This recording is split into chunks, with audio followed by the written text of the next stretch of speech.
మానవ జీవితమే ఒక మహాభారతం, అది మంచి చెడుల రెంటి నడుమ నిత్య ఘర్షణం. అంటే అలా కాస్త సుఖంగా నిద్రపడుతుంది. అది సుఖముగా జ్ఞానంబులు అజ్ఞానంబులు తెలివందంగా అత్యంతంబు సుఖముగా హాయిగా సుఖంగా శరీరానికి ఏ ఇబ్బంది లేకుండా పడుకున్నావా. ఇంద్రియ సంతానంబు ప్రసన్నముగా, ఇది చాలా ముఖ్యం. ఇక మనస్సులో కామం, క్రోధం, ఈర్ష్య, లోభాలు, ఆందోళనలు, అలజడులు, తెల్లారితే ఏమవుతుందో, పొద్దున్నే వాడిని ఏదో చెయ్యాలి, ఎలా చెయ్యి, ఈ ఆందోళనతో ఎప్పుడూ పడుకోకూడదు. ఇంద్రియ సంతానంబు ప్రసన్నముగా, ఇంద్రియ సంతానం ఎప్పుడూ ప్రసన్నంగా హాయిగా ఉండాలి. అందుకే ఎంతటి ఆందోళనలోనైనా రాత్రి అయ్యేసరికి సాఫ్ట్వేర్ ఉద్యోగస్తుల కోసం చెబుతున్న మా పిల్లల లాంటి వాళ్ళు కాబట్టి ఎంత ప్రాజెక్ట్ అయినా మీరు మర్నాడు ఇవ్వవలసి రావచ్చు, ఎంత పనైనా చేయవలసి రావచ్చు. పోనీ రాత్రి ఇంటికి వచ్చేసరికి 1 గంట అయిందనే అనుకుంది. ఇప్పుడు మీ ఉద్యోగం వేళలన్నీ ఎవరూ మార్చలేరు కదా, వెంటనే జరిగేది కాదు. అది మంచిది. 1 గంటకు వచ్చాం, 7 గంటలు లెక్కెట్టుకొని 8 వరకు పడుకోండి, మాట్లాడకండి. ఎందుకంటే ఈ ఉద్యోగాలు చేసేవాళ్ళండి పొద్దున్నే 5:30కి లేచి సంధ్యావందనం అని పెట్టుకోకూడదండి. నేను మొహమాటం లేకుండా చెబుతున్నా, ఆ పద్ధతిలో ఉన్నవాళ్ళకి అది అవసరం లేదండి. ఎందుకంటే మీరు ఏ వేళ పాపం సాఫ్ట్వేర్ ఉద్యోగస్తులు చాలామంది ఆ దృష్టిలో ఉన్నారు. మేము మీ మాటలు వింటున్నామండి, చాగంటి వారి మాటలు వింటున్నాం, షణ్ముఖ శర్మ గారు ఎంత బాగా చెబుతున్నారండి, అందుకని మేము 5ంటికే లేచి ఇవన్నీ చేస్తే ఏమన్నా 1 గంటకు పడుకుని 5ంటికి లేస్తే ఈ ఉద్యోగం ఏమవుతాడండి. అది ఉద్యోగం మీద చూపిస్తుంది. సంధ్యావందనం కంటే కూడా స్వధర్మం ప్రధానం, ఉద్యోగంలో బాధ్యత. ఆ బాధ్యత సక్రమంగా చేయాలి. జీవితం దెబ్బతింటుంది, యజమానికి కోపం వస్తుంది, ఉద్యోగాలు ఆందోళనలో ఉన్నాయి. అంచేత ఉద్యోగ ధర్మమే, దానికోసమే తర్వాత ఇవన్నీ. అందుకని అటువంటి వాళ్ళు లేచి 8 గంటలకు ఏదో ప్రాయశ్చిత్తానికి ఏముంది, ఇంకో 10 సార్లు గాయత్రి మంత్రం జపం చేసుకుంటే సరిపోతుంది. ఆ నిద్రకు లోటు రానివ్వకూడదు.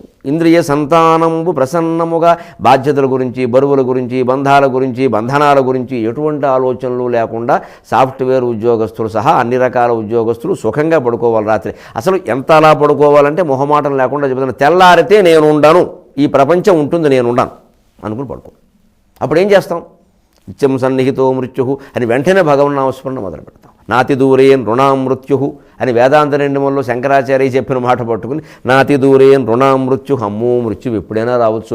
నిన్న పేపర్లు పత్రికల్లో చూసాం, టీవీల్లో చూసాం, నిన్నటి వరకు ఉన్నవాళ్ళు వెళ్ళిపోయారు అనుకోకుండా, పెద్దవాళ్ళు వెళ్ళిపోయారు, చిన్నవాళ్ళు వెళ్ళిపోయారు, ప్రమాదాల్లో వెళ్ళిపోయారు, ఏమిటి నేను వెళ్ళిపోనా అని ఒక్క ఆలోచన బలవంతంగానే తెలుసుకుని ఉంటే చూసుకుందాం, పొద్దున్న చూద్దాం, లేని పోను గొడవ అని పడుకోవాలి. అది ఇంద్రియ సంతానంబు ప్రసన్నముగా. ఈ నిశ శుభవృత్తి గడిపితే మధుమధన, రాత్రి శుభవృత్తి గడిపితే, శుభవృత్తి అంటే సుఖంగా నిద్రపడడం ఒకటి శరీరానికి, ఇంద్రియ సంతానం ప్రసన్నం అవ్వడం ఒకటి మనస్సుకి, అప్పుడు జ్ఞానములు తెలివందంగా ఆత్మకి. చూశారంటే నిద్రపోవడంలో కూడా హిందూ ధర్మంలో 3 కోణాలు ఉన్నాయి: భౌతికం, మానసికం, ఆధ్యాత్మికం.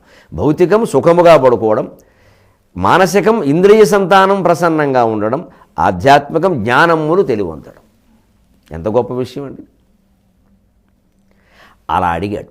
అలా అడగడంతో పాటు శ్రీకృష్ణ బాగున్నావా, అంతా సుఖంగా ఉన్నావా, హాయిగా ఉన్నావా అని అడిగితే ఆయన జవాబు చెప్పాడండి. ఏమయ్యా, నీ దృష్టి పైబడిన వాళ్ళు ఎవరైనా సుఖంగా కాకుండా మరో రకంగా ఉంటారా? నీ చూపులు అటువంటివి కదా అని బావగారికి సమాధానం ఇచ్చాడు. భగవంతుడు ధర్మరాజును పొగుడుతున్నాడు. ఎంత గొప్పవాడు ధర్మరాజు. ఎవ్వాని కడకంట నివ్వటిల్లెడు చుడ్కి మానిత సంపదలీను చుండు, ఎవ్వాని వాకిట నిభమద పంకంబు రాజభూషణ రజోరాజి నడకు, ఎవ్వాని గుణలతలేడు వారాశుల కడపటి కొండపై కలయవ్రాకు, ఎవ్వాని వినయంబు ఎవ్వాని చారిత్రమెల్లలోకములకు వజ్జయై వినయంబు నొరపు గరపు, ఎవ్వాని కడకంట నివ్వటిల్లెడు చూడ్కి మానిత సంపదలీను చుండు, అతడు భూరి ప్రతాప ఘన ప్రతాప దూర విఘటిత గర్వంధకార వైరి వీర కోటీరమణి ఘృణివేష్టితంఘృతలుడు, కేవలమర్చుడే ధర్మసుతుడు. ఎవ్వాని కడకంట నివ్వటిల్లెడు చూడ్కి మానిత సంపదలీను చుండు. నీ కడకంటి చూపు మా మీద పడుతుంటే మాకు సంపదలకేం లోటయ్యా అసలు. ఇది ధర్మరాజుకి ఎంత ప్రోత్సాహం అండి. భగవంతుడే అయినప్పటికీ బావమరిదిగా ఉన్నప్పుడు బావమరిదిగానే కనపడతాడు. కానీ ఆయన మనల్ని ఏదో బావమరిదిగా చూడడం, బావగారిగా చూడడం. ఈ జీవుడికి ఎప్పుడు ఏ రకమైన ప్రోత్సాహాన్ని కలిగించాలో అది కలిగిస్తాడు. భగవంతుడు నమ్మిన వాళ్ళని ఎప్పుడూ విడిచిపెట్టాడు. ఖచ్చితంగా విడిచిపడ్డు. క్రైస్తవ మతంలో కూడా ఓ మాట అంటారు, దేవా నా చెయ్యి విడువకము అంటారు. ఆ చెయ్యి విడువడండి దేవుడు ఎప్పుడు. ఆయన విడుస్తాడని మనం విడిచిపెట్టేస్తాం అంతే, మనకు అక్కర్లేదని. అందుకని నీ చెయ్యి విడువను అన్నట్టుగా నీ చూపే చాలయ్యా అంటే ధర్మరాజుకి ఎంత ఉత్సాహం. ఇప్పుడు అంటున్నాడు, నిన్నొక్క మాట అడుగుదామని పిలిపించాను. పంకజనాభా మా పడిన పాటులు రాజ్యము గోలు గోపోకయుంకింక కుమూలమై. పంకజనాభ మా పడిన పాటులు రాజ్యము గోలు పోకయుంకింక కుమూలమై. కడగి గెల్పు కిరీటికి నీదలంచి, కడగి గెల్పు కిరీటికి నీదలంచి. ఈ వంక కువ్రాలి భక్త జనవత్సలతన్ రథచోదకుండవైతి. ఇంకిట మమ్ము కావుమని ఏటికి చెప్పగా మాటి మాటికిన్. ఇంకిట మమ్ము కావుమని ఏటికి చెప్పగా మాటి మాటికిన్. స్వామి మా జీవితం అనే రథానికి పగ్గాలు నీ చేతిలో పెట్టామయ్యా, మమ్మల్ని కాపాడమని మాటి మాటికి అనడం దేనికయ్యా. పంకజనాభ పద్మమున అభింది కలిగిన శ్రీ మహావిష్ణువు యొక్క స్వరూపమని మాకు నమ్మకం, మాకు తెలుసునయ్యా. మా పడిన పాటులు, మేము పడిన పాటులు చూసావు, కష్టాలు. రాజ్యము గోలు పోకయం, రాజ్యం ఎలా కోల్పోయాము చూసాం. అందువల్ల కదా కింక కుమూలమే అంటే ధర్మరాజులో ఎప్పటికీ పాపం ఇంత జరిగితే అభిమన్యుడిని కోల్పోయాక అనవసరంగా యుద్ధం చేసామేమో, అనవసరంగా 5 ఏళ్లతో కాదు ఏమిటో అది కూడా లేకపోయినా సరిపెట్టుకుంటే బాగుండేది, కుర్రాన్ని కోల్పోయాం, పెద్దవాళ్ళని కోల్పోతున్నాం, ఏమిటిది. అందుకోసం ఒకసారి తన మనసుకు తాను సరిచెప్పు. మరి అన్ని పాటలు పడినప్పుడు అంత రాజ్యం కోల్పోయాక మేము యుద్ధం చేయడం తప్ప చెప్పు, ఇలా మాట్లాడతారండి మనుషులు పాపం లోపల అనిపించినప్పుడు. అందుకే ధర్మరాజు ఆయన కింక కుమూలమై కడగి గెల్పు కిరీటికి నీదలంచి. ఇదంతా తెలుసుకుని ఎలాగైనా సరే అర్జునుడిని యుద్ధంలో గెలిపించాలనే కృతనిశ్చయంతో ఈ వంకకు రాలి మా వైపు రావడమే కాకుండా భక్తజన వత్సలతన్ రథచోదకుండవైతి.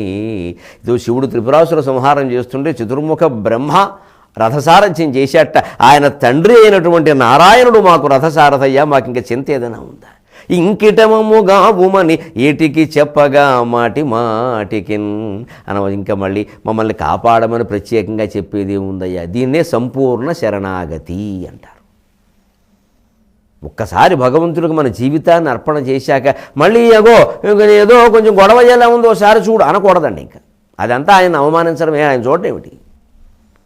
అందుకని ఈ కోరికలు కోరడం అనేది ఈ చిట్టాలు డిమాండ్ నోటీసు కింద తయారు చేయకూడదు ప్రార్థనను ఎప్పుడు. ఈ కామ్యకర్మలన్నీ మనల్ని మరింత అజ్ఞానంలో ముంచేస్తాయి. అందుకని నిష్కామ కర్మయోగాన్నే క్రమంగా అలవాటు చేసుకోవాలి.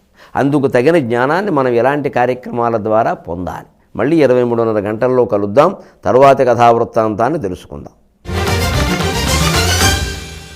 మీ అభిప్రాయాలను సూచనలను మాకు తెలియజేయాల్సిన చిరునామా భక్తి TV, care of Rachana television private limited, road number 92, Jubilee hills, Hyderabad 5,96,000. మా ఇమెయిల్ ఐడి bhaktihyd@gmail.com. మా వెబ్సైట్ www.bhaktitv.org. Phone number 9010222333.